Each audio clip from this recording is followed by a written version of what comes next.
뉴스 정면 승부. 이동형의 뉴스 정면 승부.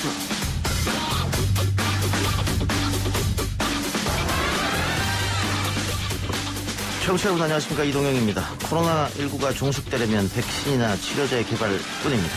현재로서는 렘데시비르 외에 완치자의 혈장 치료제가 유효한데요. 이 혈장 치료제의 근본적인 한계는 완치자의 혈액을 원료로 해서 여기서 추출한 혈장 속의 이 성분을 활용을 하는 방식이기 때문에 많은 양의 혈액을 확보하는 것이 전제되어야. 보건복지부 김강립 차관의 말이었습니다. 코로나19 치료제는 렘데시비르와 완치자 혈장 치료제가 현재로서는 유용한데 10,000명의 완치자 중 혈장 기증은 단 12명뿐인 상황이랍니다.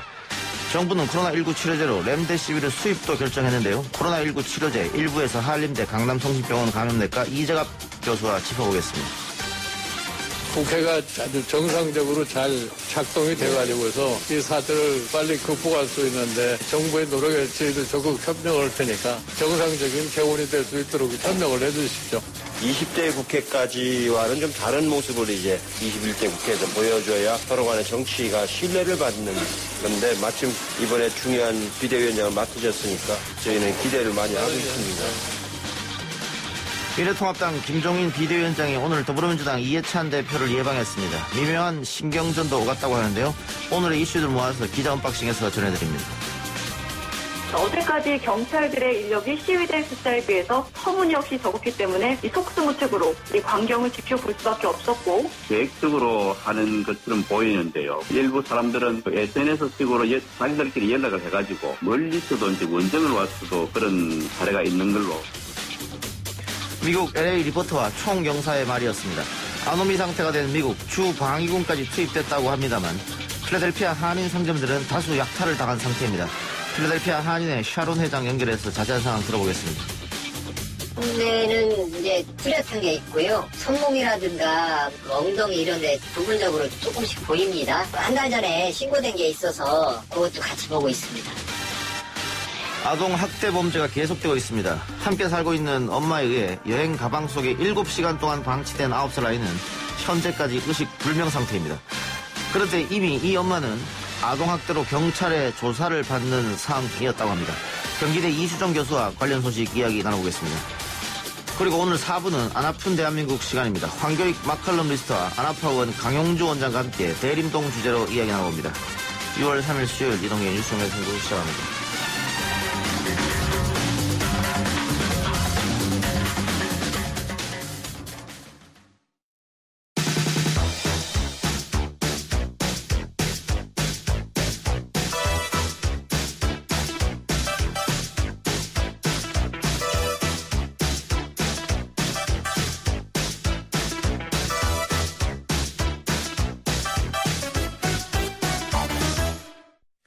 국내 코로나19 확진자가 오늘 하루 총 55명이 확진 판정을 받았습니다. 확진자 대부분이 서울 수도권에서 발생했는데요. 특히 인천에서 최초 감염 경로를 모르는 코로나19 감염증 확진 사례가 잇따르고 있어서 방역당국이 긴장하고 있습니다.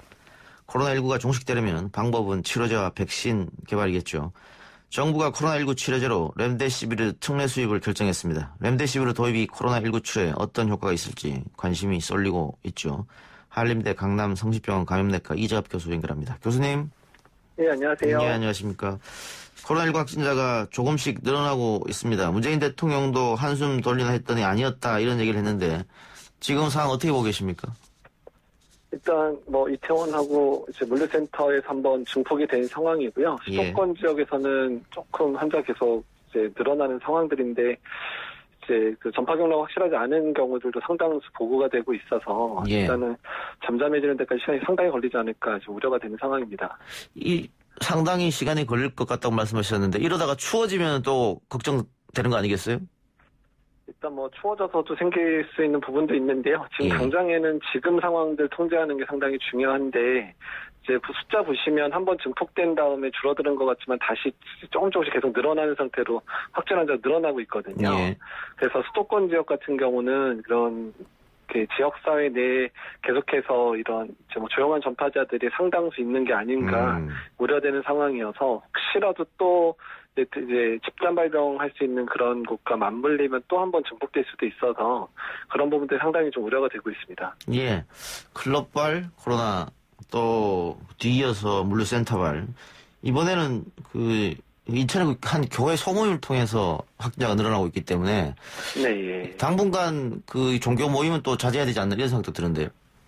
네, 그렇죠. 그러니까 일단 뭐 대형 예배, 그러니까 큰 예배 같은 경우에는 오히려 눈에 띄니까 교회들이 뭐 온라인 예배라든지 참석자들에 대한 방역 조치들을 잘 하고 있는 것 같기는 한데요. 그러니까 이런 소그룹 모임들 같은 경우에 지금 최근에 교회들이 지금 소그룹 모임 쪽에서 많이 발생을 했잖아요. 또한 여러 교회가 같이 모여 작은 교회 여러 개가 같이 모여서 하는 집회 등에서 환자들이 발생을 하고 있어서 어떤 이런 작은 모임들 이런 부분들도 상당한 이제 환자 수를 야기할 수 있으니까 이런 부분들도 조금 이제 주의를 필요하지 않을까 생각이 듭니다. 예, 방역 당국도 당연히 긴장하고 있을 텐데. 일단 보건복지부가 코로나19 2차 대유행에 대비해서 2천억 원을 들어서 인공호흡기와 보호구, 방역물품을 비축하기로 했고 또 3차 추경안에 민간 제약사의 코로나19 치료제 백신 개발을 돕기 위해 1,115억 원을 배정했다고 하는데 치료제 개발은 어떤 방식으로 진행됩니까? 지금 뭐 치료제 개발에 이미 뛰어든 회사도 당연히 있을 테고요. 그러니까 일단 이제 기존의 약물 재창출 방법으로 해서 임상이 시작된 약들이 몇 개 있습니다. 국내 임상이 시작이 됐는데 다만 국내 환자가 줄어들다 보니까 연구 진행이 좀 더뎌지는 부분들은 있고요. 예. 그다음에 신약으로 하는 치료제들 같은 경우는 이제 좀 빨리 나올 수 있을 거 예상하는 혈장 치료제 같은데요. 그러니까 이미 감염됐던 환자, 예전에 혈장 치료라고 이제 시행했었던 부분들을 좀 더 이제 확대하는 부분인데 확진자들의 혈액을 좀 많이 모아서 그 중에서 항체, 그러니까 이 코로나19에 잘 되는 항체들을 농축해서 만드는 치료제들을 여러 회사에서 만들고 있습니다. 그래서 그런 약제는 생각보다 빨리 나올 수 있을 거 예상을 하고 있고요. 또한 이제 항체 치료제라 그래서 이런 항체 잘 되는 항체들을 좀 유전자 기술을 이용해서 증폭해가지고 만드는 이런 부분들은 아마 7월이나 뭐 8월이면 이제 임상 연구가 들어갈 수 있어서 내년 초에는 또 이제 나올 수 있지 않을까 이렇게 좀 그래서 신약에 해당되는 부분은 주로 혈장이나 항체 치료제 중심으로 좀 빠르게 연구가 진행되고 있습니다. 예. 그 보도에 하면 뭐 중국에서 치료제가 3상이 임박했다 이런 소식도 들리던데요. 네, 그렇죠. 중국 자체에서도 이제 혈장 치료제나 이런 부분들 쪽에서 이제 얘기가 지금 나오고 있는 부분이라 이제 거기는 환자가 이제 이미 먼저 발생을 했었으니까 이제 그런 부분이 먼저 가능한 부분인데 우리나라가 잘 쫓아가고 있는 상황들이고요. 예. 그다음에 해외에서도 이제 신약과 관련해서는 대부분 지금 항체 치료제 중심으로 접근을 하고 있어서 미국 회사라든지 이런 회사에서도 이제 우리나라 회사처럼 항체 치료제 중심으로 준비를 열심히 하고 있기는 합니다. 예. 그런데 이 혈장 치료 관련해서 이게 완치자의 혈액 확보가 중요하다고 하는데 네. 지금까지 12명만 혈장을 공유했다. 너무 숫자가 적은 거 아닙니까? 지금 완치자가 10,000명이 넘어가는데. 그러니까 일단은 이제 혈장 자체를 뽑는 부분이 한 번만 뽑는 게 아닐 거고요. 한 이제 여러 명 정해지면 그분들이 이제 주기적으로 이제 와서 계속 이제 헌혈을 해주셔서 하고 있는 부분입니다. 예. 그래서 그 중에서 이제 뽑은 거 가지고 뭐 이제 좋은 항체들이 어떤 건지 지금 연구도 하고 있고 또 그것들 농축하는 방법들도 하고 있어가지고요. 아마 그 부분이 어느 정도 정리가 되면 더 확대해서 이제 혈액을 더 모으려고 노력을 할 겁니다. 쉬운 건 아니군요. 예, 그렇습니다. 결국은 완치자들이 좀 적극적으로 참여해주는 게 중요한 포인트가 되겠네요. 예, 근데 이제 사실 그 부분도 초기에는 이제 행정적인 부분들이 막혀 있어서 혈장 공유하기가 좀 어려웠었거든요. 예. 그 부분이 이제 보건복지부에서 하고 식약처에서 그 부분을 좀 개정을 해주면서 조금 물꼬를 텄습니다. 그래서 이제 본격적으로 이제 혈액을 이제 수집하고 있다 이렇게 생각하시면 될 것 같아요. 예, 알겠습니다. 그리고 렘데시비르 긴급 수입하기로 특례 수입하기로 결정을 했는데 그 처음에 보도 나왔을 때는 효과가 없다 뭐 이런 보도도 있었던 것 같아요. 그러니까 렘데시비르가 이제 처음에 중국에서 먼저 임상을 시작을 했었는데요. 예. 근데 중국 같은 경우에는 750명 등록하기로 했는데 환자 수가 줄면서 등록을 다 못했고 한 250명 정도만 등록을 했는데 그 당시에 이제 사망률 변화 없다 정도의 발표만 이제 있었거든요. 네, 지금 이번에 이제 미국에서 이제 여러 국가를 이제 같이 해서 했었던 연구에 보게 되면 그 사망률 개선 효과는 통계적으로 유의는 없었다. 뭐 12%, 약 안 12%인데 약성량 7%에서 크게 차이가 없었는데 이거보다 이제 병의 기간 있잖아요. 병의 기간이 한 15일 정도를 11일로 줄였다. 그래서 병을 좀 완화하는 측면이 있고 또 중증, 뭐 인공호흡기를 달게 하는 사람의 숫자를 줄이는 것 같다 정도가 연구가 발표가 돼서 일단 환자가 많이 발생하는 상황에서는 이렇게 병의 기간을 줄여주는 것만으로도 병상가동이나 이런 부분에 유익할 수 있기 때문에요. 그리고 사실 지금 이제 이런 약물 재창출 방법으로 이제 연구된 그 약 중에서는 최초로 지금 효과가 증명된 약이거든요. 예. 그러니까 그러다 보니까 이제 그런 부분에 가치를 두고 치료제를 사용하겠다 이렇게 보는 게 맞을 것 같습니다. 예. 그리고 어제였었죠. 우리나라 한 업체에서 동물 실험에 성공했고 빠르면 7월 달에 그 임상에 들어간다 이런 보도가 있었는데 우리가 다른 나라보다 조금 뒤늦다 이렇게 보면 됩니까? 쫓아가긴 합니다만. 그러니까 이제 항체 치료제와 관련돼 있는 아마 연구 말씀하시는 것 같아요. 예, 그 항체 치료제 같은 경우는 우리나라에서 이제 뭐 바이오시밀라라 그래서 만드는 회사가 큰 회사가 우리나라 두 회사가 있거든요. 예. 근데 이제 지금 쫓아가는 속도는 이제 미국이랑 거의 동등한 속도로 좀 쫓아가고 있는 부분이고요. 예. 그리고 이게 아까 이제 말씀드린 임상들이 이제 7월에 시작돼서 빨리 진행되면 내년 초에라도 이제 약이 나올 수 있을 것 같다는 얘기가 나오고 있습니다. 그래서 예. 일단 임상을 빨리 시작을 해서 환자들을 좀 빨리 등록을 해야 되는데 국내에 지금 발병 환자가 많지 않다 보니까 예. 아마 외국에서 임상이 진행될 것 같거든요. 예. 그래서 이제 그 연구 결과들을 좀 기대하고 있습니다. 예. 결국은 3상까지 가야 되니까요. 예, 그렇죠. 예. 백신은 어떻습니까? 백신은 이제 미국 회사 한 군데하고 이제 중국 회사 한 군데 백신 일상 연구가 이미 맞춰져서 결과가 발표가 됐는데, 예. 뭐 아주 뭐 좋은 결과는 아니면 그래도 고무적인 결과 정도만 발표가 된 상황이고요. 그 외에 한 8개 회사가 일상을 좀 진행 중이고, 우리나라 같은 경우는 한 회사가 7월 정도에 아마 임상 연구를 시작을 할 것 같습니다. 그러니까 미국에서 만든 이제 그 모더나에서 만든 백신과 비슷한 형태의 DNA 백신인데요. 그게 아마 7월 정도고, 그 외에 유전자 제조합 백신들은 올해 중에 임상을 시작하는 걸 목표로 해서 이제 연구가 진행되고 있다고 들었습니다. 예. 백신보다는 치료제가 먼저 나올 가능성이 크다 이런 얘기도 있던데요. 네, 그렇죠. 그러니까 렘데시비어처럼 이제 승인된 약도 있고, 예. 혈장 치료제 같은 경우는 그래도 다른 혈장 치료제나 아니면 그 항체 치료제 같은 경우는 다른 약보다는 좀 빨리 이제 접근할 수 있는 그런 약들이기는 하거든요. 예. 그래서 아마 혈장 치료제나 항체 치료제가 먼저 나올 것 같고요. 아예 그 외의 신약들은 좀 시간이 걸릴 겁니다. 그리고 예. 백신은 뭐 미국이나 이제 중국처럼 빨리 진행되는 데는 내년 초반이나 지나면 아마 시제품 생산이 가능한 정도의 임상이 진행되지 않을까 정도를 기대하고 있습니다. 예. 이 종식이란 단어를 들으려면 백신이 나와야겠네요, 결국은. 그러긴 한데 백신도 사실은 이제 좋은 백신이 나와야 이제 종식 얘기를 할 수 있는 거예요. 예. 효과가 얼마나 이제 좋을지는 이제 연구 결과를 계속 종합해서 봐야 되는데요. 예.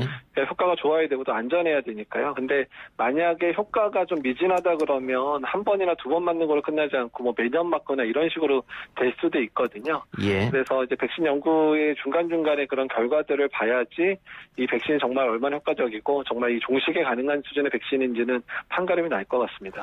알겠습니다. 예, 그리고 이제 여름 휴가 물놀이 계획 세우는 분들도 꽤 있던 것 같은데 그 네. 물놀이 할 때 특별하게 유의할 점이 있습니까 혹시? 이렇게 뭐 해수욕장도 있을 수 있고 예. 뭐 실내 수영장도 있을 수 있는데요. 예. 어디나 마찬가지만 사람이 밀집돼서 활동을 하게 되면 전파 가능성은 상당히 높아질 수밖에 없고요. 또 물놀이 특성상 이제 마스크를 전혀 사용할 수가 없는 그렇죠. 상황이잖아요. 그리고 또 이제 그런 물놀이 같은 데 가게 되면 또 뭐 유흥이라든지 뭐 음주라든지 뭐 이런 음식도 먹고 뭐 이런 상황들이 반복되기 때문에 예. 다중 접촉의 위험성들이 상당히 높아질 수 있거든요. 예. 그래서 일단은 이제 되도록 좀 자제하시거나 아니면 가족 단위 아니 소그룹으로 모일 수 있는 좀 뭐라 그럴까요? 좀 조용하고 사람이 많지 않은 이런 데를 가셔야 되지 않을까. 근데 우리나라가 갈 수 있는 데가 너무 뻔해가지고요. 예. 그래서 어쨌든 간에 너무 사람이 밀집되지 않게끔 하는 노력은 정부 차원에서도 필요하고요. 개인적인 차원에서 노력이 필요합니다. 일단 워터파크 같은 경우에는 뭐 정부에서 제한 입장을 하겠다 이런 방침이 있던데 뭐 한여름에 해운대 해수욕장 같으면 정말 많은 사람들이 모이지 않습니까? 예. 그거를 뭐 강제로 막을 수도 없는 노릇이고. 예, 그게 제 걱정입니다. 무슨 실내 수영장이야 못 들어가게 막아버리면 되는 거지만 이제 그런 해수욕장들은 어디서든 다 출입이 가능한 상황이니까. 예. 근데 그런 부분들도 뭐 고려를 좀 해서 일단은 뭐 주차 자체를 제한해서 못 들어오게 한다는 방법 쓰든지 아니면 사람들의 그 숫자가 어느 정도 넘으면 이제 진입을 차단하기 뭐 사인을 우린다든지 여러 가지 방법들을 해가지고요. 일단은 여러 가지 좀 아이디어를 모아야 될 것 같고요. 그리고 어떻든 행정적으로 만약에 조정이 안 된다 그러면 일단 국민들이 그런 부분에 동참할 수 있게끔 하든지 어떻든 여러 가지 방안들을 만들어서 그런 밀집도를 줄이는 방법들은 고민해야 될 것 같습니다. 예, 지자체에서 나름의 아이디어를 생각해 봤으면 좋겠네요. 알겠습니다. 교수님 오늘 이야기 여기까지 듣겠습니다. 예, 감사합니다. 고맙습니다. 지금까지 한림대 강남성심병원 감염내과 이재갑 교수였습니다. 1부 순서 마치고요. 2부 기자 언박싱 코너로 돌아옵니다.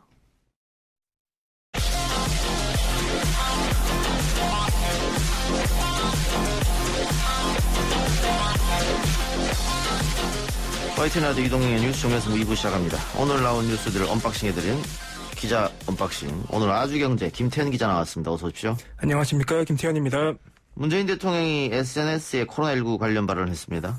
네, 오늘 문 대통령은 SNS에 새로운 일상 국민들께 부탁드립니다라는 제목의 글을 올렸습니다.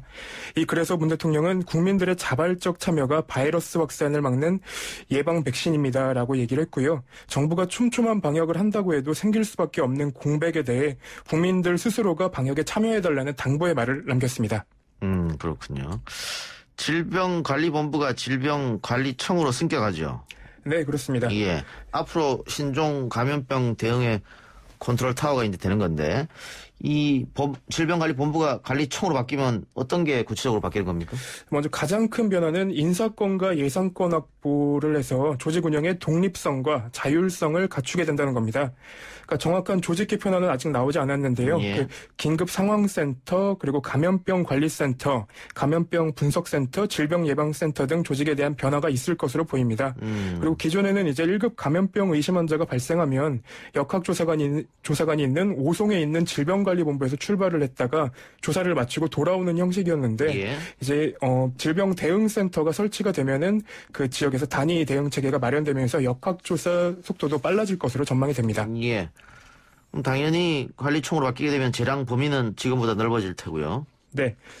실질적인 재량 범위는 아직 구체적으로 정해지지 않았는데요.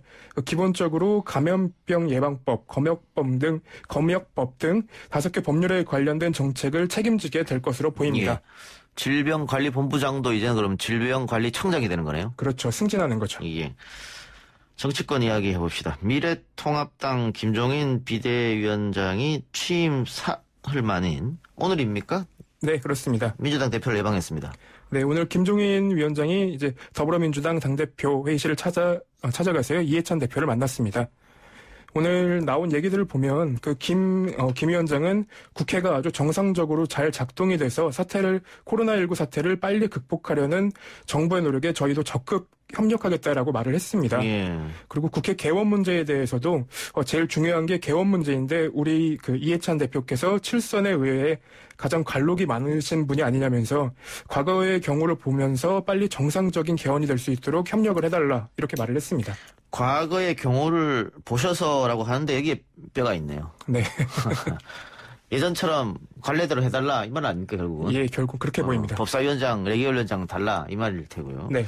이해찬 대표 뭐라고 답했습니까? 일단 개원 문제에 대해서는 6월 5일에 하라고 돼 있는 것이기 때문에 기본적인 법은 지켜가면서 협의할 건 협의할 거다. 좀 강하게 받아치셨는데요. 그리고 제가 보기에는 우리가 얼마든지 극복할 수 있다. 소통만 충분히 하면 가능하다. 우리 원내대표가 아주 원숙하신 분이기 때문에 잘 풀어나갈 수 있다고 생각한다. 이렇게 말을 했습니다. 예. 과거의 경우를 보셔서 빨리 해달라라고 했더니 기본적인 법은 지켜가면서 하겠다. 네. 기본적인 법이라는 게 6월 5일 개원하겠다 이 말 아니겠습니까? 네, 맞습니다. 그래서 통합당이 안 들어오면 18대 0? 그냥 네. 그래 어떻게 될지 잘 모르겠네요. 대표끼리 예방하는 자리에서 약간의 가시가 돋친 말 왔기 때문에 당장 내일 모레입니다. 네, 그렇습니다. 예, 민주당이 개원하겠다고 한 날짜가. 물밑에서도 지금도 협상은 하고 있겠습니다만은 제들 협상이 좀 잘 됐으면 하는 바람이고요. 오늘 두 사람 만난 자리에서 추경 이야기가 나왔죠. 네.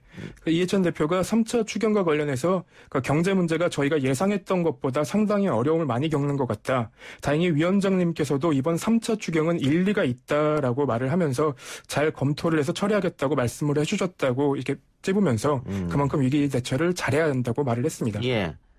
이 추경안이 내일 국회에 제출됩니다. 네, 내일 제출됩니다. 그러니까 정부는 35조 3천억 원 규모의 3차 추경안을 편성해서 내일 제출을 하는데요.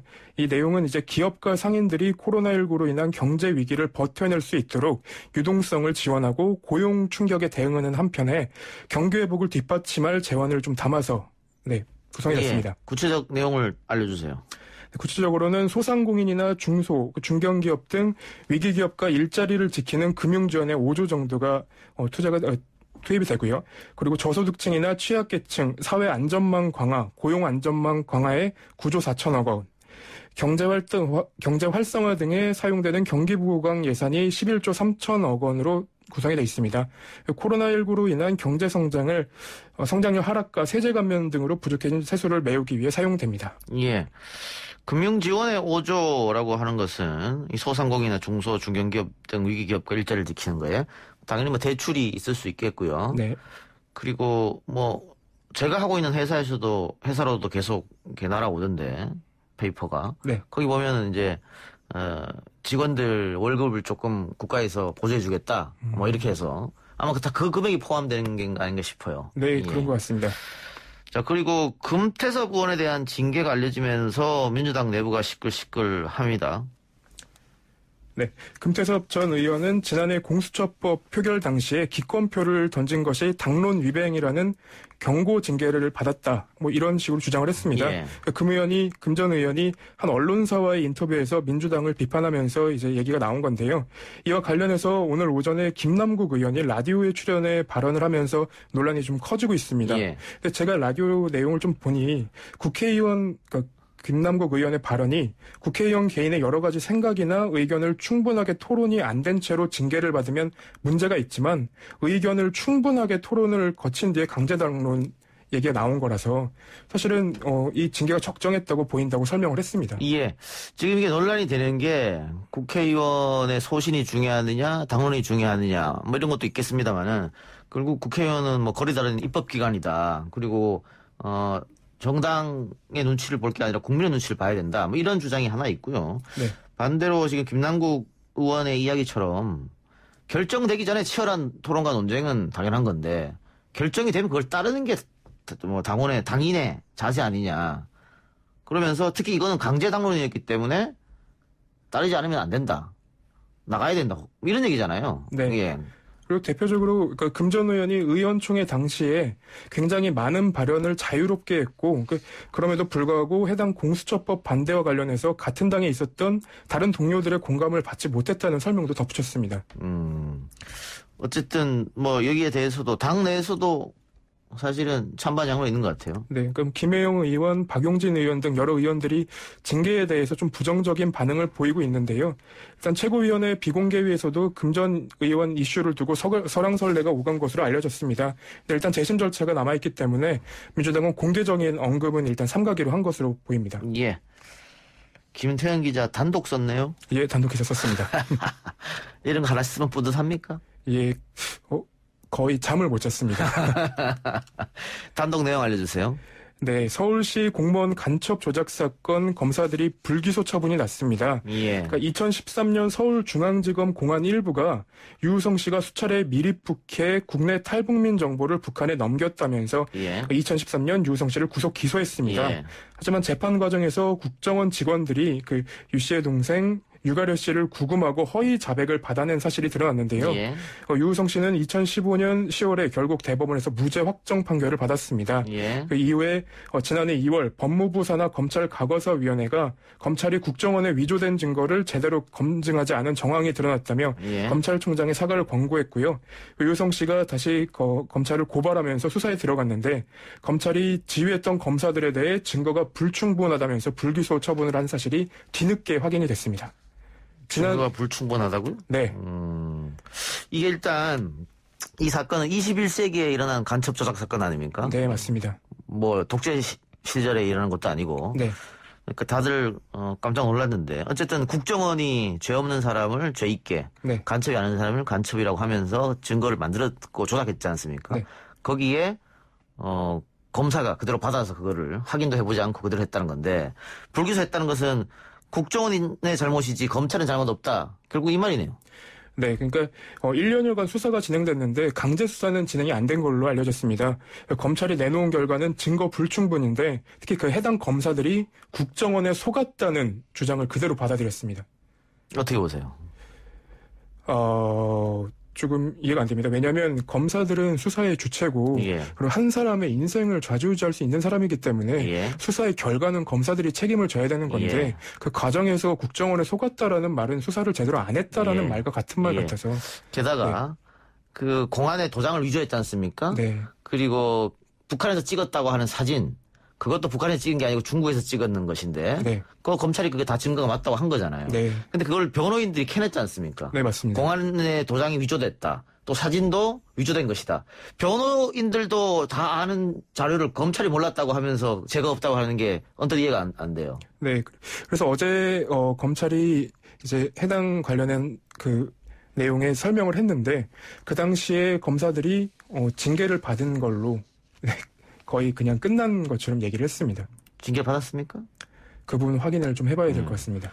불기소 처리가 됐으니까 결국은 이것도 이 사람들의 잘못을 검찰의 잘못을 검찰이 들여다보고 기소하지 않은 거지 않습니까? 네. 기소 독점권. 그렇죠. 전 세계에서 가장 막강한 권력을 갖고 있는 대한민국 검찰인데 이 사건은 조금 이해가 안 가네요. 한 사람이 인생이 완전히 뒤바뀔 뻔한 그런 사건이었고 실제로도 또 감옥살이를 했잖아요. 네. 그러니까 대표적인 사례가 되게 이해가 안 되는 부분이 예. 있었는데요. 그러니까 국정원이 수사 내용을 검찰에 송치한 기록에는 수사 초기에 유가려 씨의 진술이 여러 차례 번복된 사실이 기재가 되어 있습니다. 해당 검사들이 이런 증거를 법원에 제출하지 않았는데요. 이후 해당 검사들이 검찰 수사에서 검찰 수사 과정에서 이제 공판 과정에서 추가 진술서가 있다고 알게 됐다고 주장을 했습니다. 예. 검찰 수사 과정에서. 예. 근데 이에 대해 검찰은 해명을 하기를 수사를 통해 검찰 수사관이 유가려 씨의 초기 진술서를 수사 보고서에 편철하지 않았다는 이유를 그대로 받아들였고요. 그 유가려 씨의 진술 번복 사실을 몰랐다는 주장도 그대로 인정이 됐습니다. 예. 그래서 불기소 결정되면 어쨌든 뭐 법적 처벌을 안 받는다는 거지 않습니까? 네, 그렇습니다. 그 검사가 잘못한 일에 대해서 아무런 처벌을 받지 않는다. 상당히 좀 문제가 있는 부분인 것처럼 보이네요. 네. 뭐 이런 여러 가지 문제점 때문에 공수처를 만들어야 한다. 뭐 이런 얘기가 당연히 나온 거 아니겠어요? 네. 그 원래 이 타임 스케줄대로 한다면은 7월달에 공수처가 설립이 돼야 되는데 네. 공수처장도 나와야 되는 문제고. 그러나 또 대통령도 그 여야 원내대표 만남에서 공수처를 빨리 해달라고 얘기했고. 근데 지금 정치권 움직임 보니까는 7월달 당연히 안 될 것 같은데요. 네, 굉장히 어려울 것으로 보입니다. 특히 이게 대검에서 했던 과거사위원회가 내놓은 결론을 완전 뒤집는 결과인데요. 거기서는 검사들이 알고 있었다라고 설명을 했거든요. 근데 네. 그 검찰 내부에서 나온 결과조차 뒤집는 불기소 결정문이 나온 겁니다. 예. 검찰 과거사위원회에서도 검찰이 증거를 조작한 걸 알고 있었다고 발표를 했는데 네. 불기소 결정문에는 국정원에 검찰이 속았다. 네. 국정원 직원에게 검사들이 속았다. 그러니까 죄가 없다. 이렇게 네. 됐군요. 그렇습니다. 이 불기소 결정은 언제 나온 겁니까, 근데? 4월 20일에 나온 겁니다.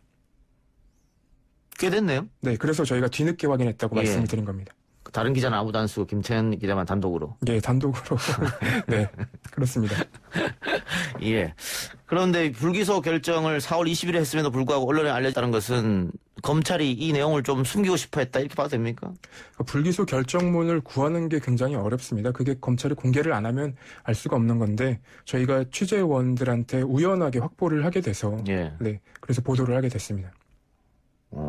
제보를 받았군요. 예, 맞습니다. 예. 다른 많은 기자들이 있을 텐데 김태현 기자한테만 제보한 이유가 있습니까? 최근에 공판 중심주의 기사를 잘 썼다고 말을 해주시더라고요. 되게 뿌듯했는데. 그 제보자가 네. 최근에 김태현 기자가 너무 기사를 잘 썼기 때문에. 예, 최근에 재판에서 나오는 변호인 측, 검찰 측, 그리고 뭐가 문제인지를 계속 취재를 하는 걸 보고. 예. 믿음직하다고 얘기를 해주셨습니다. 알겠습니다. 오늘 이야기는 그럼 여기까지 듣죠. 지금까지 기자 언박싱 아주경제 김태현 기자였습니다. 수고했습니다.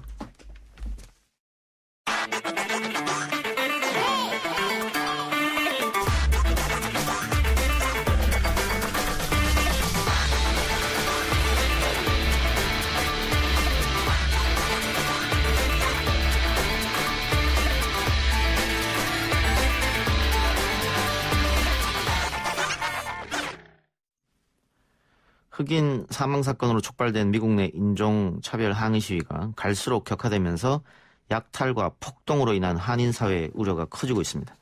특히 필라델피아의 경우 50개 안팎의 현지 한인 점포가 약탈 공격을 받는 등 피해가 크다고 하는데요. 사건은 미네소타에서 발생했습니다만 미국의 다른 대도시로 한인들의 피해가 확산되는 양상입니다. 필라델피아 한인의 샤론 황 회장 연결해서 현지 상황 어떤지 이야기 나눠보겠습니다. 회장님 나와 계십니까? 예, 안녕하세요. 반갑습니다. 예, 우선 현지 시각이 새벽일 텐데 전화 연결해 주셔서 고맙습니다. 네. 필라델피아 한인사회 피해가 크다고 알려져 있는데 전반적 상황이 어떤지 좀 알려주시죠. 필라델피아에서는 한인사회뿐만이 아니라 전체적으로 폭동과 약탈로 인해서 많은 영향을 받고 있고 이틀 전부터 3일 전부터 시작된 약탈 행위로 인해서 지금 현재까지 약간은 진전이 된 상태이나 주 방위군의 주 정부에서 방위군을 보내주어서 현재는 약간의 진전이 되어졌으나 아직도 산발적으로 약탈 행위가 이루어지고 있어서 특별히 한인 동포 사회에게 많이 불안한 상황으로 연결되고 있습니다. 현재까지. 예. 오늘 CNN 보도를 보니까 무정부 상태다 이런 단어도 등장했던데 그 정도로 심각하다고 보고 계십니까? 정부 기관과는 연결이 계속 되어져 있고요. 예. 저는 개인적으로는 무정부 상태라는 얘기는 아직 들어보지 못했고요. 예. 제가 어제 저녁에도 주 정부 관계자하고 통화를 했고, 저희 미국에서는 지금 지방선거가 어저께 이루어졌기 때문에 예. 많은 부분에서 예민한 부분들이 있고, 그러니까 지금 정부적인 차원에서의 어떤 발언을 언급하기에는 적합하지는 않다고 생각됩니다. 예. 주 방위군이 투입이 되면서 약간은 진정이 됐다 이렇게 보면 됩니까? 네, 맞습니다. 한인들 피해는 어떻습니까? 한인들은 지금 계속적으로 리포트가 들어오고 있지만 대략적으로 50군데의 상점들이 피해를 본 것으로 현재 집계를 되고 있고, 이곳은 특히 아프리칸 아메리칸들을 상대로 하는 뷰티 서플라이 비즈니스 미용업계 계통에 계신 분들이 많으신데 예. 약 필라델피아 주위에 인근에 계신 30군데의 비즈니스에 약탈이 이어져서 큰 타격을 보고, 그분들이 또한 핸드폰 가게 아니면 약국 아니면 잡화상 이런 비즈니스들을 중심으로 저희가 많은 아프리칸 아메리칸들이 있는 지역에 계시는 비즈니스들이 타격을 받았고, 총 피해 금액으로는 아마 150억 원 정도가 되지 않았나 추측하고 있습니다. 150억 원 정도. 모든 리포트들은 아직 저희가 경찰이 아니고 그냥 개인의 정보나 제보를 통해서 받았기 때문에 정확하다고 말씀드리기는 어렵습니다. 92년 LA 폭동 사태는 약탈과 더불어 방화까지 있었는데 이번은 어떻습니까? 이곳에서도 또한 방화가 이루어지고 있는데, 예. 약탈에 비해서 방화의 그 건수는 작지만 이것저것 방화도 이루어지고 있습니다. 예. 외출하기는 저는 개인적으로 한 건물 소유주께서 방화에 대한 피해를 받으신 것으로 알고 있습니다. 예. 외출하는 게 쉽지 않겠네요, 그러면? 일단 이 피해는 필라델피아 시내 중심으로 되어져 있고요. 네. 비즈니스들을 많은 한국 동포분들께서 비즈니스를 그쪽 시내에 가지고 계시지만 살고 계신 거주 지역은 외곽지에 계시기 때문에 비즈니스 부분이 아닌 상황에서는 외출하는 것을 완전 자제하시지는 않지만 일단 생필품을 구입하기 위한 여행은 허락이 되어지고 있고 저희 이 지역은 지금 코비드-19 팬데믹 때문에 어차피 자유롭게 외출이 되어지지 않고 있는 상황입니다. 예. 지난 3개월 동안 저희가 외출 금지령이 되어진 상태입니다. 예. 그 통행 금지가 야간에만 금지됩니까? 아니면 주간에도 통행 금지가 됩니까? 지금 현재 통행 금지는 저녁 시간 지역에 따라서 저녁 6시 아니면 저녁 8시에 통행 금지 및 실시가 되고 있는데 중요한 것은 통행 금지를 모든 시민이 지킨다기보다는 많은 시위대라든가 약탈범들은 그 관행을 따르지 않고 있는 것이 문제입니다. 예. 항의 시위가 이게 사건이 미네소타 쪽에서 벌어졌는데 필라델피아 쪽에 피해가 많은 것은 왜 그렇다고 보세요?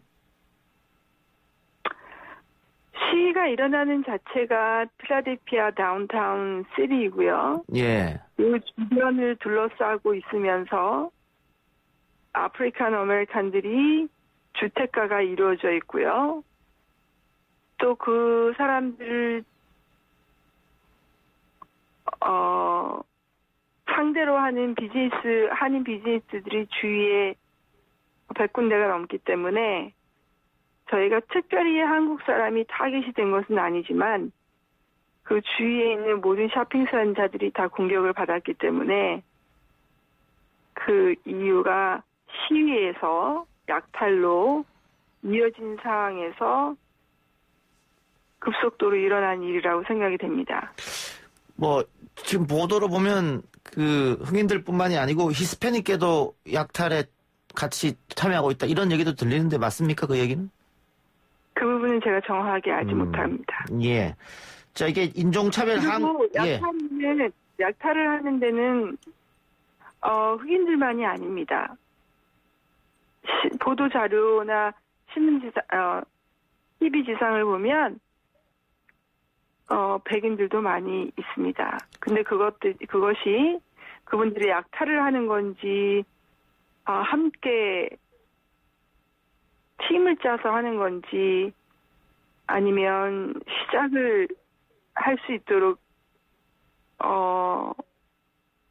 이 부분이 연결이 되어 있는 건지 어떤 그 부분에 대해서는 정확하게 알 수가 없지만 무언가 조직적으로 이루어지고 있다는 그런 모습에 저희가 느낌을 가지고 있고 어떤 사전에 함께 어레인지를 해서 팀으로 이루어지는 이런 분위기가 있어서 좀 더 심각하게 생각하고 있습니다. 알겠습니다. 약탈에는 흑인들뿐만이 아니고 백인들도 함께 하는 것 같다. 이런 말씀 주셨습니다.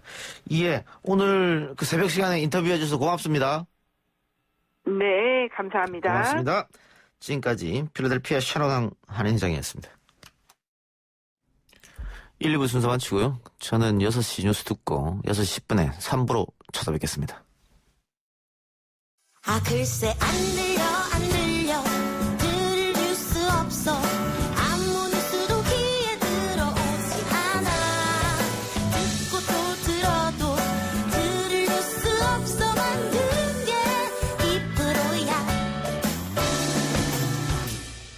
이동영의 뉴스 정면 승부. YTN 라디오 이동의 뉴스 정면 승부 3부 시작합니다. 9살 남자아이가 여행용 가방 속에 수시간 동안 갇혀있다가 중태에 빠진 사건. 어제 박병과 김판 시간에 이야기했었는데요. 가해자인 새엄마를 긴급 체포해 조사한 결과 한 달 전에도 피해 아동을 학대했다는 의심 정황으로 경찰 조사를 받았던 것으로 확인이 됐습니다. 그동안 지속적인 학대가 있었던 것으로 보이는데요. 관련해서 전문가와 함께 이야기 나눠봅니다. 경기대 범죄심리학과 이수정 교수 연결하겠습니다. 교수님. 네, 안녕하세요. 예, 끔찍한 아동학대 사건이 또 발생했습니다. 가해자는 계모였고요. 네. 9살 남자아이가 여행용 가방 속에 수시간 갇혀있다가 중태에 빠졌는데 질식했던 걸로 보여집니다. 네. 아직 깨어나지 못하고 있고. 그런데 가둔 이유를 들어보니까 거짓말을 해서 그랬다라고 하는데 어떻게 봐야 될까요? 글쎄, 주장은 훈육 목적이다. 이렇게 이제 주장을 했던 것으로 보입니다. 예. 그런데 지금 그 과정이 지금 계모의 주장과는 좀 거리가 있어 보이는 게, 일단은 처음에는 이제 거짓말을 해서 큰 여행 가방에다 넣었다가 한 3시간 후에 지금 배설을 그 안에서 했던 것으로 보이고요. 어허. 그러다 보니까 이제 더 작은 여행 가방으로 다시금 또 옮겨가지고 지금 가두어 두었다. 수시간 동안. 그래서 예. 결국에는 사망으로 이른 것으로 보이거든요. 예. 그런 와중에 이 엄마가 바깥에 그 아이를 그런 상태로 내버려두고 외출도 했다가 다시 돌아오고 그런 상황에서 결국에는 뒤늦게 거의 한 7시간 정도를 그렇게 내팽개쳐 놨다가 가방을 열어보니 아이가 이제 더 이상 숨을 쉬지 않아서 결국 119에다 신고를 한 이런 상황이다 보니까 예. 사실은 훈육이라는 게 어느 정도는 아동이 알아들을 수가 있는 상태로 교육을 해야 그게 이제 나름의 효과가 있는 것이잖아요. 예. 그렇기 때문에 지금 계모가 주장하는 그런 훈육 목적에서는 상당히 벗어난 행위로 아주 그야말로 처참한 학대로 보인다라는 게 지금 문제로 보입니다. 예.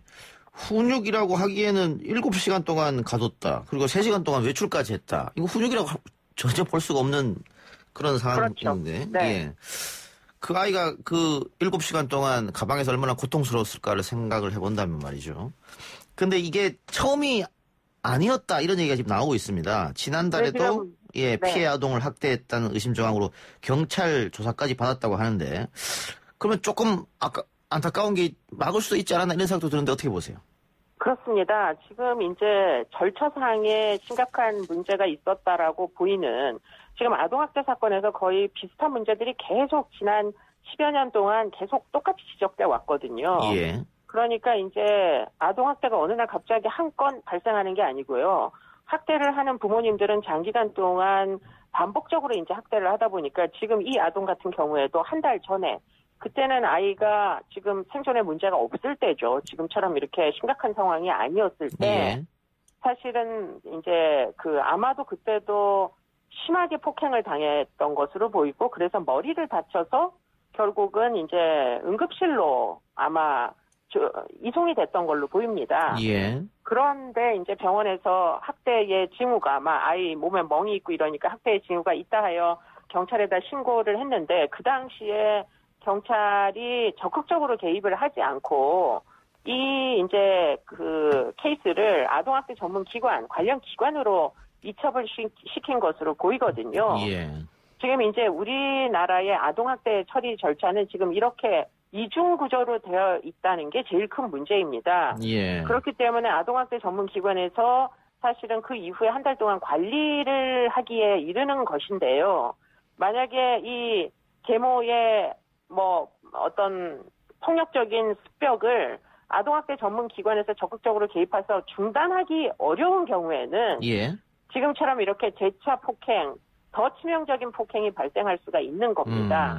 그래서 지금 이 부분에 대해서 외국처럼 체포 우선주의로 학대 가해자들을 무조건 다 입건을 시키고 예. 그리고 나서 이제 전문 기관들은 차후에 개입하도록 하는 게 필요한 일 아니냐 예. 이런 종류의 논의들이 있었지만 그렇게 되면 이제 여러 가지로 아동 보호 시설, 아동을 보호할 수 있는 국가의 서비스가 너무 취약한 상황이 사실은 외국처럼 그렇게 되면 외국의 경우에는 친권을 제한하면서 아이들을 보호시설로 보내게 되는 거거든요.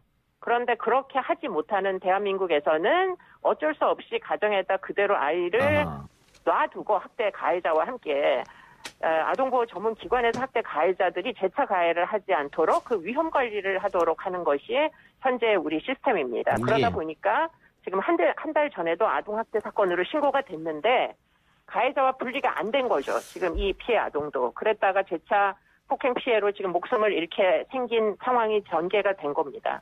외국 사례 방금 말씀해 주셨는데 외국 같으면 이런 아동학대가 일어나면 일단 그 어머니 아동학대를 가해한 가해자와 아이를 떼어놓습니까? 분리가 우선입니다. 아하. 네. 근데 우리는 어떤 사회 전반적 시스템이 미비하기 때문에 이런 일이 벌어졌다. 그런데 원영이 사건 이후에 재발 방지 이야기가 많이 나왔음에도 불구하고 뭐 바뀐 게 별로 없네요, 그러면? 바꾼 게 있다면 뭐 양형은 현저히 높여가지고 지금 아동학대로 지금 뭐 이렇게 해서 치사에 이르게 되면 무기징역까지 줄 수 있게 뭐 여러 가지로 처벌 수위는 굉장히 높였거든요. 그런데 문제는 그렇게 끝까지 가는 사건들의 양형을 높이는 것은 아동학대를 재차 이제 지금 이 가정에서처럼 재차 발생을 막는 데는 별로 도움이 되지 않습니다. 그러다 보니까 지금 이렇게 중간중간에 적극적으로 개입할 수 있는 조치들은 현재로서는 굉장히 좀 취약하다. 이게 이제 문제입니다. 예. 그 가해자의 친자녀 2명도 있었다고 하는데요. 네. 이 아이들은 혹시 학대를 당하지 않았을까? 그런 걱정도 됩니다. 그런데 그것은 지금까지 확인이 안 되고 있고요. 근데 이제 이런 가정, 예컨대 한쪽은 친부모고 한쪽은 친부고 이제 다른 한쪽은 계모이고 이런 가정들에서 뭐 바뀌었더라도 주 학대 가해자가 본인의 친자보다는 의붓자식을 훨씬 더 학대를 많이 합니다. 그렇기 때문에 아마도 이 친자녀 2명에 대해서는 지금 그러니까 의붓자식보다는 훨씬 학대가 적었을 가능성이 높다고 봐야 되는 것이죠. 그렇군요. 어쨌든 혹시나 학대가 있었다고 하면 뭐 트라우마 같은 게 있을 수 있으니까 그 부분도 한번 살펴봐야겠습니다. 네, 물론 뭐 조사는 필요합니다. 네. 예. 알겠습니다. 다른 사건 좀 여쭤보죠. 이번에 KBS 방송국 여자화장실서 몰래카메라가 발견됐습니다. 범인은 공채 개그맨이라고 하고요. 엠번방 사건으로 불법 촬영 동영상에 대한 경각심이 커진 상황인데 이런 일이 또 벌어졌어요. 네네. 일단 이런 범죄는 재범이 굉장히 많이 있다 이런 얘기도 들리던데 그것도 맞습니까? 네, 뭐 워낙에 이 IT 기기들이 접근성이 뛰어나기 때문에 사실은 한 번 하기 시작하면 그리고 또 발각되기가 어렵다고 생각들을 하잖아요. 그렇기 때문에 지금 처벌 수위는 높아졌지만 사실 발견이 안 되면 되는 거다 이런 이제 어떤 생각들을 갖게 되면은 이 일을 중단하기가 굉장히 어렵다는 거죠. 더군다나 지금 이렇게 화장실 영상물은 이미 이제 그 여러 가지 그 비밀 방에서 채팅 방에서 사실은 꽤 뭐 엠번방 뭐 이런 화장실 촬영물들이 그 주로 다루어지는 엠번방 같은 것들도 사실 있다고 알려지고 있거든요. 그러다 보니까 이제 일종의 뭐 유저들, 소비자들이 존재하는 겁니다. 그래서 결국에는 이런 영상들을 기다리는 뭐 서로 공유하고 희덕거리는 이런 이제 집단이 있기 때문에 지금 이런 일들이 사실은 중단되기가 어렵다 하는 그런 문제가 있죠. 말씀하신 것처럼 이게 발각되기가 어려운데도 적발되는 일이 종종 일어나니까 그렇다면은 적발되지 않고 숨겨져 있는 몰래카메라도 상당히 있겠다 이런 유추도 가능하네요.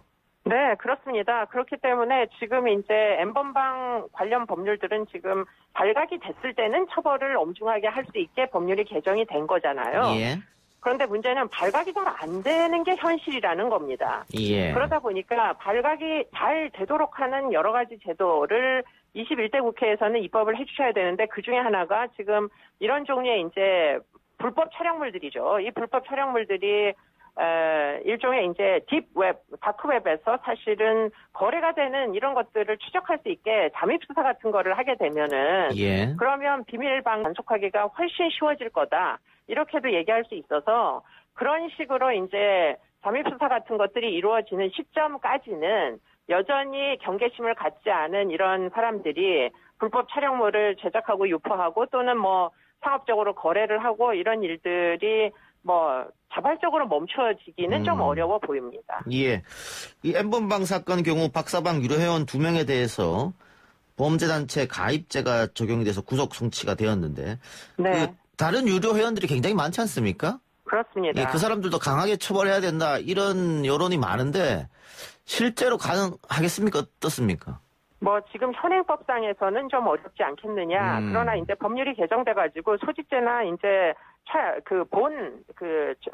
시청을 한 사람들도 이제는 6개월 후에는 처벌받을 수 있게 되는 거거든요. 예. 그렇기 때문에 6개월 후에는 그런 분들도 상당히 많이 광범위하게 처벌할 수 있다. 그러나 현행법상은 범죄단체 조직죄를 적용하기가 상당히 제한적이다. 그렇기 때문에 비밀방에서 굉장히 적극적인 역할을 한 지금 아마도 구속된 사람들은 그런 성착취물의 제작에 적극 가담한 사람일 가능성이 굉장히 높거든요. 예. 그렇기 때문에 지금 이번 사건은 이 정도 그 수위에서 아마 뭐 그 이상 범위를 넓히는 것은 어렵지 않겠느냐 이렇게 이제 생각을 하게 되는 거죠. 예, 현행법상 그렇군요. 알겠습니다. 네네. 교수님 오늘 말씀 고맙습니다. 고맙습니다. 예, 지금까지 경기대 범죄심리학과 이수정 교수였습니다.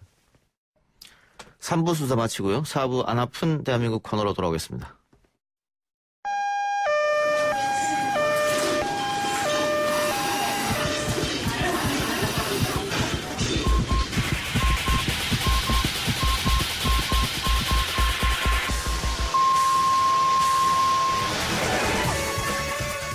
많이 아파. 안 아파. 안 아픈 대한민국!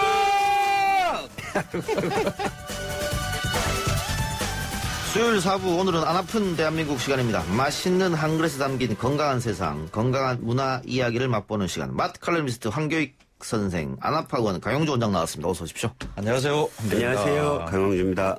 어제는 두 분이 오늘 방송을 위해 사전 취재를 했다라고 여기 대본에 써 있습니다만 제가 듣기로는 그냥 술 마셨다 둘이서. 맞아요. 핑계 삼아. 예. 그런 거죠 뭐. 대림동을 다녀오셨는데 예, 고량주를 드셨군요. 네. 큰 병 하나에 작은 병 2개. 왜 우리가 그 뒤에 가서 또 작은 병을 왜 2병씩 먹을까? 예. 그 대림동은 이제 뭐 중국 동포부터 시작해서 굉장히 많은 중국인들이 살고 있는데 중국 음식과 가장 어울리는 게 고량 맞습니까? 그렇죠. 이제 자기 전통주기 때문에 고량주가 가장 많이 어울리고요. 그렇지만 이제 양꼬치 같은 경우는 맥주를 또 많이 먹죠. 예. 여기 상표 이름 말하면 안 되죠. 양꼬치엔 칭뭐 이래가지고 광고하고 그랬죠. 예, 예. 이제 북경 사람들은 양꼬치, 연 맥주를 먹고요. 동북 삼성사 그 맥주를 먹고. 하얼 예, 그렇습니다. 예. 하얼이 나은 것 같아 나는. 예. 근데 어떻습니까? 이 고량주가 중국 음식이 아무래도 기름진 게 좀 많지 않아요? 그거랑 연관이 있습니까? 고량주를 먹는 게. 글쎄요. 그게 또 뭐 중국 음식에는 사실 무슨 술이든지 다 잘 어울리는 것 같아요. 그 기름지니까, 그러니까 독주 계열이 대체로 이렇게 다 어울리지 않나. 소주도 좀 괜찮다고 보고요. 위스키도 괜찮다고 보고요. 뭐 와인도 괜찮다고 보고. 모든 술이 다. 예. 막걸리 빼고. 또 오늘 이 얘기, 대림동 얘기를 할 텐데, 또 중국 요리가 또 갑자기 또 생각이 나는군요. 네. 자, 대림동은 걷다 보면 중국어가 더 많이 들리는 곳이다. 뭐 이런 얘기도 있는데. 강용주 원장 병원이 지금 대림동에 있죠? 네, 대림동에 있습니다. 저희 병원에 오시는 고객 중에 한 30%는 조선족 분들이시죠? 예. 맛있는 냄새가 병원에 항상 나겠습니다. 조금 거리가 멀어져 있는데요. 그냥 나가서 한 20-30m만 걸으면. 예. 근데 대림동이 다른 일본에 있는 차이나타운이나 미국에 있는 차이나타운이나 그 느낌은 좀 아닌 것 같아요. 좀 다르죠. 예. 그렇죠. 예. 이게 우리가 이제 보통 중국어를 중국 방언들 이걸 나누면 만다린어는 북경어인 거고 그다음에 복권어, 광동어, 객가어 이렇게 나누거든요. 근데 광동어에 속한 게 홍콩 말이죠. 예, 홍콩이죠. 예, 그래서 원래는 표준말로 하면 샹캉인데 광동말로 있기 때문에 홍콩이 되는 거죠.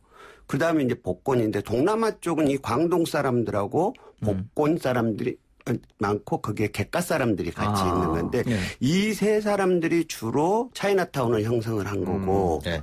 우리나라에 와 있는 것은 그 음식의 변방에 있는 동북삼성 사람들 중에서 백두산 근처에 사는 몇몇 분들이 오신 거여서 그래서 차이나타운하고는 좀 다른 느낌인 그래서 거죠. 좀 분류를 조금 달리 해야 되는 거 아닌가. 네. 그러니까 지금 특히 대림동에 있는 그 음식점들은 그 흔히 이제 조선족이라고 부르죠. 중국 내에 있는 소수민족으로 취급받고 있는 우리 핏줄인 그 조선족 분들이 많이 차리는 거거든요. 그래서 그 음식들을 자세히 들여다보면 뭐 중국스러운 것도 있지만은 우리 음식에 개통하고 뭐 그렇게 멀리 있는 것도 아닌 것도 많거든요. 뭐 냉면이라든지 만두류라든지 특히 그 당고기라든지 이런 것들이 그래서 그러니까 그 차이나타운이라기보다는 그러니까 중국 내에 우리 핏줄들이 왔던 음식들이 여기 지금 들어와 있는 것 아닌가.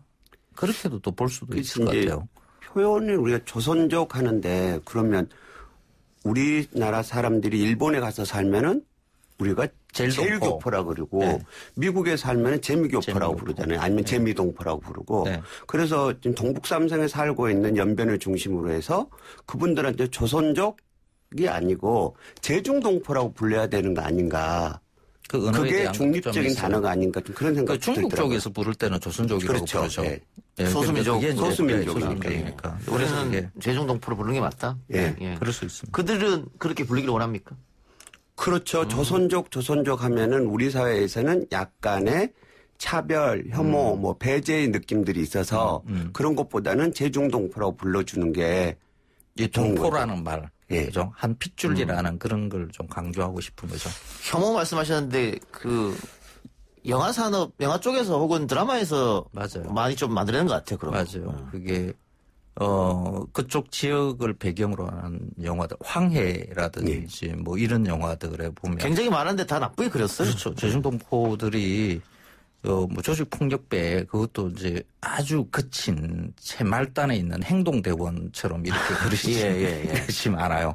그런데 실제로 이렇게 자료들을 조사를 해보면 그분들이 그 범죄율이 아주 높지가 않아요. 얼마 안 되거든요. 그런데 그걸 그러니까 분위기가 그러니까 영화나 드라마 찍는 분들은 한국 내에서 좀 분위기가 독특한 지역을 찾아서 가고 그분들이 캐릭터를 갖다가 이용하려고 하니까 이런 게 만들어진 듯한데 뭐 외국 영화, 헐리우드 영화 같은데 이런 데서도 사실 뭐 차이나타운이 범죄 소굴인 것처럼 이렇게 묘사되는 것들이 참 많잖아요. 그래서 그 타 문화에 대한 그냥 뭐라 그러냐 조금 뭐 이질적인 느낌을 그 영화나 드라마에서 이렇게 유용을 하고 있는 것 아닌가. 근데 그 영화나 드라마일 뿐이고 현실은 전혀 그렇지 않다라는 것이. 그래서 이제 사람들이 이제 범죄 도시나 황해를 보고 대림역 차이나타운 거기 너무 무섭다고 그러거든요. 근데 그렇지 않아요. 저는 이렇게 얘기하는 언제 우리가 동북삼성도 안 가고 동북삼성 음식 먹으면서 그 문화를 즐길 수 있냐. 이건 맞아. 최고 아니냐. 여행한 것도 여행을 가는 거다. 근데 가보면은 주로 이제 우리나라에 와 있는 분들이 이 요식업 쪽에서 하시는 여자분들은 주로 그 일들을 하시고 남자분들은 건설 쪽에 계시거든요. 그러니까 이분들은 정말 열심히 일해서 사는 사람들이에요. 그리고 이번 이제 코로나 때 이제 처음에 조선족들이 혐오의 대상이 됐었는데 코로나 통계를 보면 대림동에 살고 있는 제중동포들이 코로나에 걸린 적은 없어요. 옮기지도 않고. 한 명도 없었다. 없었죠. 그때 코로나19 터졌을 때 그 박쥐 먹는다고 중국 사람들. 사실 그 중국 사람들 그 박쥐 먹는 것도 걔네들도 아주 희귀한 일이거든요. 그 영상들 보면 중국 사람들도 그거 가지고 깜짝 놀라고 막 난리 나고 이래요. 그걸 어떻게 먹냐. 아주 특별한 그 하나를 두고 중국 사람 전체가 이상한 음식을 먹는 사람인 것처럼 이렇게 혐오를 갖다가 붙이려고 그랬었죠. 사실 이런 것들이 문제거든요. 그러니까 대림동에 있는 그 우리 동포들 중국에서 온 그 동포들도 먹는 음식들에 대해서 약간의 시각이 그렇게 아직 곱지는 않아요. 사실 재미난 음식들이 그렇게 많은데, 고객들은 한국인들은 그렇게 많지가 않습니다. 그냥 동포들끼리 음식 장사를 하시고 그걸 또 사 먹고 하는 이런 게 지금 활성화되고 알겠습니다. 음식 얘기 본격적으로 해봅시다. 아까 강 원장 이야기처럼 여기는 다른 차이나타운하고 좀 다르다. 동북 삼성의 그 맛이다. 이런 말씀 주시는데 일단 우리가 중국 음식 하면 뭐 짜장면 짬뽕부터 생각하는데 그건 우리 거죠. 짜장면 짬뽕 없어요. 여기는 없고 탕수육도 없어요. 탕수육도 없고. 그 꼬바로우가 있죠. 비슷한 게 있긴 해요. 탕수육하고는 좀 맛이 다른 것 같아요. 꼬바로우가. 예, 다른 음식처럼 느껴져요. 꼬바로우 많이 먹고 양고기 많이 먹죠. 예, 양꼬치. 예, 양고기. 네. 어제 드신 것도 양고기입니까? 예, 양고기인데 우린 양다리를 먹은 거죠. 양다리만 따로 이렇게? 예, 양다리를 통으로. 그 영상이 있다는데 보이는 라디오. 예, 영상 한번 보여주시기 바랍니다. 그런 겁니까? 예, 거기 안 나옵니다. 영상도 나가요? 저만 볼 수 있어요. 예. 양다리를 구워서 그러면 이게 손님이 직접 굽고 이 형이 나오네요. 미리 애벌구이를 하죠. 하고. 그리고 이제 이 양다리는 살이 이제 두툼하니까 안쪽까지 깊이 다 익지는 않아요. 그래서 그걸 포크와 나이프를 들고 그러니까 불이 뜨거우니까 약간 길다란 모양의 포크와 나이프를 들고 부터 이렇게 익은 부분부터 이렇게 발라서. 이 양이 상당히 많은데 두 분이서 다 드셨어요, 이거를? 이거 저 옆에 PD하고 같이 이제 3명이서 이 정도는 먹어야 되는 거 아니에요? 제가 보기에는 양다리 하나 가지고 한 4명 정도. 4명 먹으면 4명까지. 4명 정도 먹으면 딱 괜찮아요. 저도 양고기를 자주 먹는데 이런 경우는 처음 봤네요. 다리를 통째로. 그 양꼬치에 비할 바가 아니에요. 이건 다리 정말 맛있어요. 저는 양꼬치 잘 안 먹어서 양갈비를 먹습니다. 양갈비 조금 수준이 조금.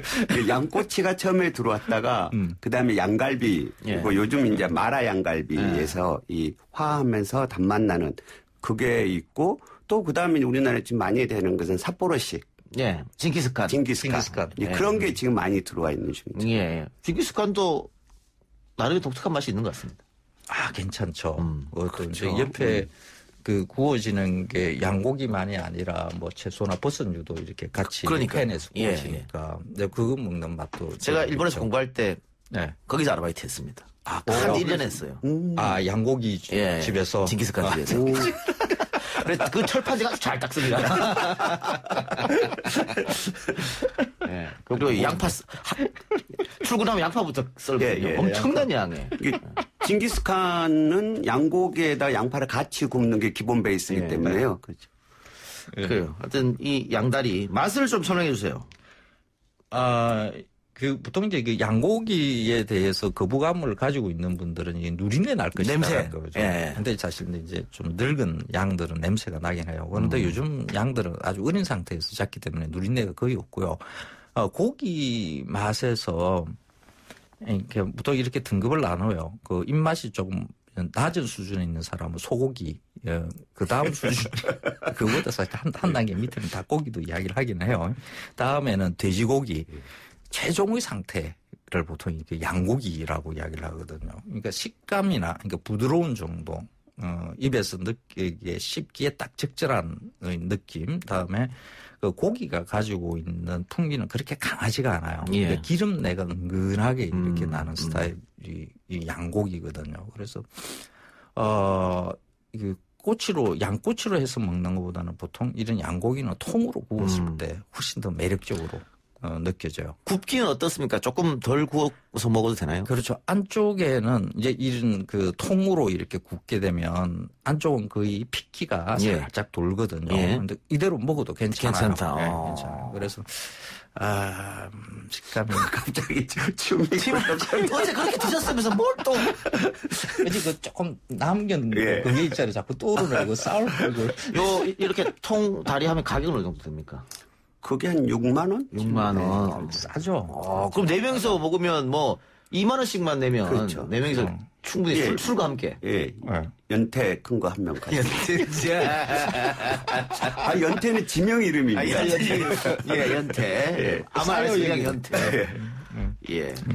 그렇게 비싼 것도 아니고. 근데 이제 우리나라에서 먹는 양고기는 램이라 그래서 1년 이하짜리 어린 양을 먹는 거거든요. 그러니까 이 냄새들이 누린내 같은 게 적고 원래 이제 저 중동이나 위구르, 몽골 이쪽에서 먹을 때는 머튼이라 그래서 늙은 양을 먹거든요. 그래 질기고 냄새도 훨씬 강한데 우리나라는 머튼을 하는 집은 거의 없다고 보시면 되고 그렇죠. 특히 우리나라에 들어오는 이 양고기 램들은 다 호주산이에요. 호주산을 수입해서 하는 거기 때문에 그 등급 차이가 그렇게 나지는 않거든요. 이 집이나 저 집이나 비슷한데 근데 왜 더 맛있냐? 이것은 양꼬치는 우리가 구워 먹잖아요. 이 우리가 구워 먹는 실력 플러스 양고기의 신선도거든요. 그래서 양고기는 시간이 지날수록 노린내가 더 많이 나니까 이 고기의 회전율이 빠른 집이 맛있죠. 그 뭐 전혀 양념은 안 합니까? 후추를 뿌린다든가 소금을 없어요. 아예 아무것도 구울 때는 없고요. 이제 그걸 이제 먹을 때는 그 중국 특유의 그 양꼬치 집에 나오는 그 양념들 있죠. 이제 그거로 이제 찍어 먹는데 사실 미국에는 그 자기 식성에 맞는 것들 가도 괜찮을 것 같아요. 이 소스류는 일본식의 일본에서는 타레라고 하는 예, 그렇죠. 거기다 찍어 먹어요. 예. 그것도 뭐 괜찮을 것 같고요. 예, 괜찮습니다. 근데 여기 우리나라는 그건 안 들어오더라고요. 예, 저는 이게 뭐 막장도 저는 괜찮다고 생각을 해요. 그러니까 조금 이게 한국식의 소스도 이렇게 첨가해서 이렇게 내도 어색한 걸 좀 피할 수 있지 않을까. 아, 우리 집 청취자들이 저녁 시간인데. 네. 죄송합니다. 양고기 얘기했다고 해가지고. 양꼬치는 맛있는 건 저는 그것 같아요. 양꼬치에 양념을 많이 해서 주는 집보다는 그 생양을 꼬치에 꽂아서 구워서 내가 양념해서 먹는 게 훨씬 더 맛있는 것 같아요. 자, 우리한테는 이제 그 양고기가 그렇게 익숙하지 않은. 이렇게 뭐 많이 먹기 시작한 지 얼마 안 된 것 같아요. 그렇죠. 그래서 이렇게 먹는 그 고기 빼놓고, 그러니까 고기라는 것은 빼놓고 이렇게 먹는 스타일. 그러니까 어제 우리가 먹었던 양다리를 통째로 불에 올려가지고 구워서 겉면을 이렇게 잘라서 칼로 이렇게 먹는 게 이게 그러니까 우리가 흔히 말하는 그 불고기의 기원 음식이라고 이야기하는 음식이 하나 있어요. 그러니까 맥적이라고 하는 음식을 두고 우리 불고기 근원이다라고 하는 거죠. 근데 이 맥적이라는 음식이 원래 이런 음식이에요. 4세기에 동대에 쓰여진 수신기라는 책에 이런 구절이 나와요. 그러니까 맥적이라는 음식이 있다. 그 음식이 뭐 크게 유행을 하면 그 좀 맥족들 이렇게 적족들이 우리 지역을 침범해 올 징조이다. 뭐 이런 식으로 이렇게 써놓은 적이 있어요. 그걸 가지고 최남선 선생이 이 맥적이라는 것은 맥은 우리 민족의 이름이니까 이 맥적이라는 것은 우리 민족 고구려 시대 때부터 내려오는 고기 구이다라고 고사통에다 이렇게 써놨어요. 근데 그걸 갖다 한국 전통 음식 연구자들이 이 맥적을 우리 불고기의 원형이다까지 이렇게 확장해서 이렇게 해석을 해버렸어요. 그러니까 최남선 선생이 그렇게 쓴 거 뭐 우리 그때는 고구려가 굉장히 다양한 민족들의 집합이었기 때문에 그렇게 해석해 볼 수도 있어요. 그런데 불고기하고는 전혀 관계가 없거든요. 그러니까 맥적이라는 음식은 중국의 그 고문헌인 그 성명이라는 책자가 있어요. 그러니까 지금은 뭐 사전 같은 거예요. 거기에 이제 이 맥적에 대해서 자세하게 써놨거든요. 고기를 통으로 구워서 칼로 점여서 먹는 음식. 어제 우리 먹은 음식이 그렇습니다. 그러니까 그러니까 갈비나 이런 다리나 이런 것을 통으로 구워서 칼로 빚어 먹는 이 음식. 어제 우리가 먹었던 것은 이 맥적이라고 보면 됩니다. 그래서 그 한국 전통 음식 연구하시는 분들 자꾸 돼지고기 갖다 놓고 거기다 양념 된장 발라가지고 그걸 그 석쇠에다 이렇게 구우면서 그걸 맥적이라고 자꾸 고집하시는데. 사실 그런 것은 국뽕적 사고라고 저는 보거든요. 그러니까 한국 전통 음식 하시는 분들 조금 더 명료한 문헌 연구도 좀 더 열심히 하시고 맥락을 짚어가면서 이렇게 이야기를 하시는 게 맞다라고 생각해요. 알겠습니다. 맥적 얘기까지 했고 자 양다리 말고 이 대림동 가면 또 추천할 음식이 뭐가 있습니까? 마라죠. 마라. 이제 마라탕, 마오룽샤, 마라 호거 이런 건데 이제 마라는 이 앞에 마는 화끈할 맛자예요. 뒤에 마비시킨다. 네, 마비 때, 마취할 때. 그 뒤에 라자는 고추라자거든요. 이 두 개가 모여서 화끈하면서 매운맛을 내는 거 중국 사천지방의 음식이죠. 중국 사천지방은 날씨가 덥고 습도가 높다 음식이 잘 상하니까 상하지 말으라고 마라 양념을 쳤던 거죠. 그건데 그게 이제 우리나라에서는 가장 유명하게 됐던 게 그 범죄 도시에 윤계상이가 그 장면 나와요? 예. 그게 마라롱샤거든요. 민물 가재를 마라 양념을 한 걸 이렇게 한나씩 아드득 씹어먹는 아주 무서운. 그게 이제 마라롱샤인데. 맛있게 먹은 게 아니라. 정말 맛있게 먹는데 아주 폭력적으로. 네. 저걸 먹고 있는데 누군가를 저렇게 죽일 것 같은 그런 느낌? 근데 어쨌든 최근에 마라 붐입니다. 마라 붐. 네, 마라 붐이어서 가끔 가게도 굉장히 많이 생기고 했는데. 난 참 독특해요. 마라가 붐인 게. 우리나라 사람들이 매운 걸 또 좋아하니까 그럴 수도 있을 것 같은데 저는 안 먹습니다. 왜요? 저는 매운 걸 먹으면 땀이 비 오듯 쏟아지기 때문에. 그렇죠. 안 먹습니다. 입에 닿는. 나도 좀 이게 신비로워요. 이게 마라는 매운 음식, 한국인이 매운 음식을 좋아하는 것은 라만 때까지 좋아했거든요. 고추. 근데 이게 마는 그 화자오라고 해서 이게 조그만 후추처럼 생긴 열매예요. 그게 화자오. 이 화자오가 이게 마를 내는데 예전부터 우리 땅에 있었던 그 향신료거든요. 초피. 그러니까 제주도에서부터 이거 우리 한반도 전체에 야생으로도 많이 있어요. 이 초피가. 근데 그 조선문헌에는 이제 천초 이렇게 이제 표기되어 있어요. 그래서 예전에 그러니까 고추가 들어오기 전에는 이 그 초피를 많이 사용했어요. 문헌에 보면 초가 참 많이 나와요. 그런데 그걸 조선 말기 때 정도부터인가 일제강점기 거치면서부터 이 초피를 점점 회피해 왔거든요. 잘 안 먹어요. 뭐 추어탕이나 먹을 때 쓰지 그것도 또 안 쓰려고 하는 사람들 많아요. 거북해해요. 근데 그 초피는 거북해 해 왔으면서 갑자기 중국에서 들어온 화자오에는 또 우리 문화의 포용성이다. 그래서 그럼 이 마라는 고기가 어떤 고기가 들어가죠? 마라는 이제 마라탕, 마라샹궈를 하게 되면 마라는 소고기, 돼지고기, 양고기, 아무거나 다 들어가요. 그 내장들, 간 이런 거 쯔란, 힘줄 이런 게 들어가고 그다음에 두부, 소세지 뭐 이런 것까지 다 들어가는데 그걸 섞어서 내가 좋아하는 걸로 이거 자기가 골라요. 그럼 그 무게로 달아요. 무게를 달고 그다음에 어떤 양념으로 할까요 하는데 마라탕을 잘 먹는 방법은 딱 한 가지예요. 뭐냐? 7대3의 원칙을 지켜라.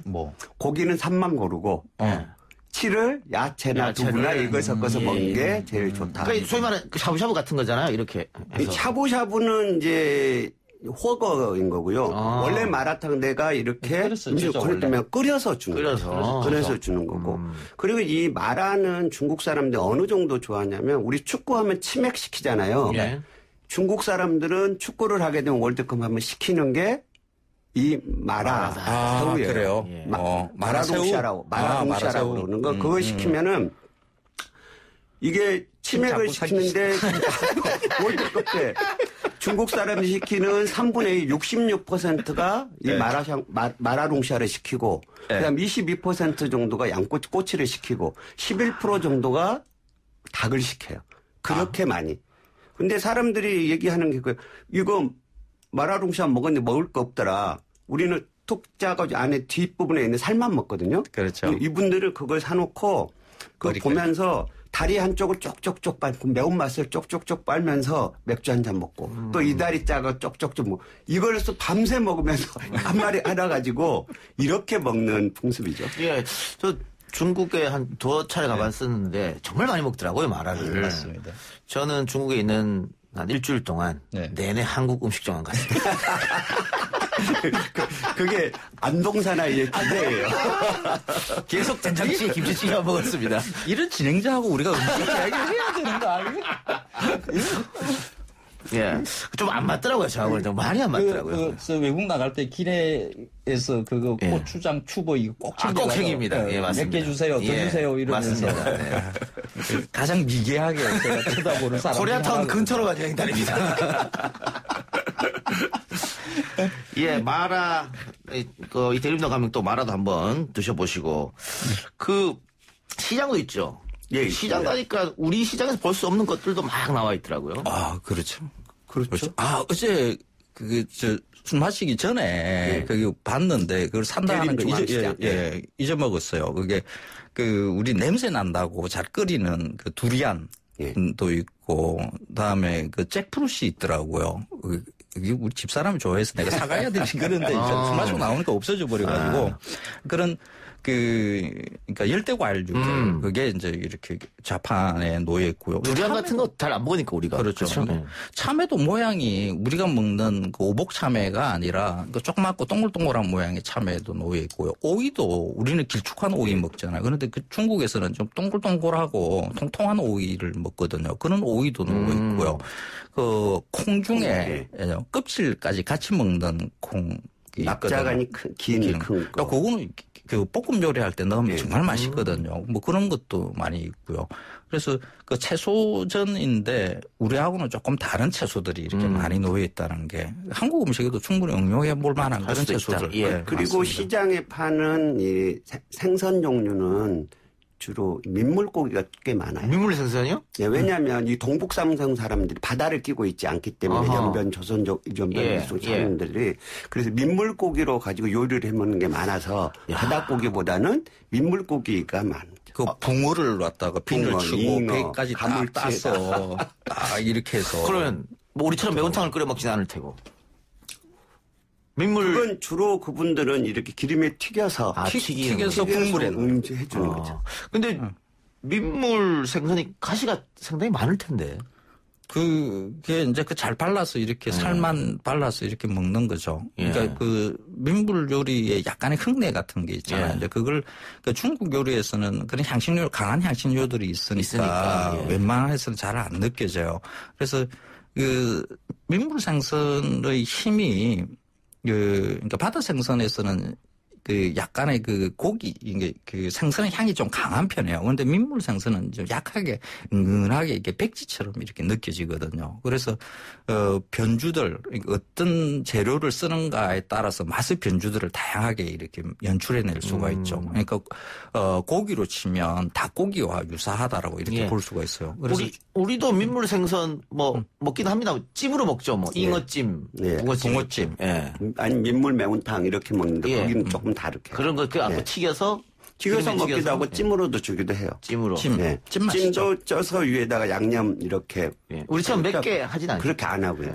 우리하고 조금 비슷한 지점은 또 그게 있어요. 그러니까 중국 음식의 생선 요리들은 통으로 지느러미 다 살리고 머리 다 있는 상태로 이렇게 탁 올리거든요. 그러니까 우리 또 생선 요리들은 대체로 보면 이렇게 머리까지 다 포함해서 굽거나 찌개에 이렇게 넣는 것. 그게 좀 비슷한 것 같아요. 그래서 대림동을 차이나타운을 간다 그러면 먹방뿐만 아니고 대림 중앙시장을 가서 우리 어디 여행 가면 외국 여행 가면 그 시장 구경하잖아요. 그런 느낌으로 보시면 우리 시장하고 다르네. 그보다 보면 이 주전부리들 빵이나 뭐 이런 것들 많거든요. 순대, 하얼빈 순대나 뭐 그다음에 또 면 맛있게 하는 집도 있고 그러니까 소세지 맛있어요. 먹어도 제가 이거 자주 하는 얘기인데 그 젊은 남녀가 데이트 코스로 마트나 백화점보다 시장이 훨씬 재밌습니다. 맞습니다. 둘이 손잡고 이렇게. 맞습니다. 훨씬 나아요. 강추드립니다. 젊은 청춘 여러분들. 꼭 젊지 않더라도 중년 분들도 한번 가보시기 바랍니다. 너무 좋습니다.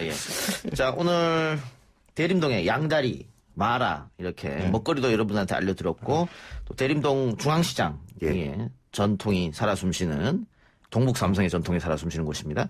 이것도 여러분들 한번 방문해서 대림동의 독특한 문화를 즐기시고 맛있는 것도 많이 드시기 바랍니다. 오늘 두 분 말씀은 여기까지 듣겠습니다. 수고하셨습니다. 고맙습니다.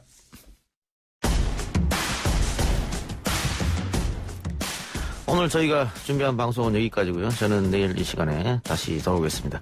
7477님께서 양다리 먹고 싶습니다. 가신 곳 알려주세요. 이렇게 했는데 대림동 가시면 어느 가게라도 들어가도 다 맛있을 겁니다. 네. 그러면 저는 물러갑니다.